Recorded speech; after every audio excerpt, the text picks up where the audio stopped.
Yuk ikut aku sampai ke Prince Court Medical lah. Ini dekat area TRX, macam Singapura dah Yuk cakap. Tu jalan ya, nama dia Jalan Kampung. Yuk ajak aku makan, dia ajak Grumpy Bagel. Tempat ni belum rare lagi, akan jadi rare. Tapi aku cakap tak payahlah Yuk, kita pergi belakang-belakang lorong ke kedai mamak tu je. Kanan ni ada satu food bazaar. Dia ada gerai-gerai stall kat dalam tu. So korang boleh pilih makanan, minuman kat dalam tu, bawa ke sini makan. Sambil live band malam, ada kipas besar. Sini memang kita kena ikut jalan-jalan belakang-belakang semua. Oh, bau roti.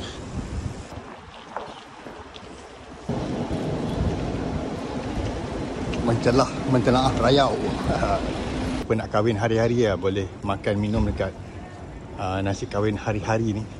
Bukit Silon nama dia. Ini memang tempat orang tak lalu lah. Best climbing. Tempat dia rare. Rumah-rumah lama. Ini kalau jual naik tinggi. Jom kita tengok hujung dia ada apa.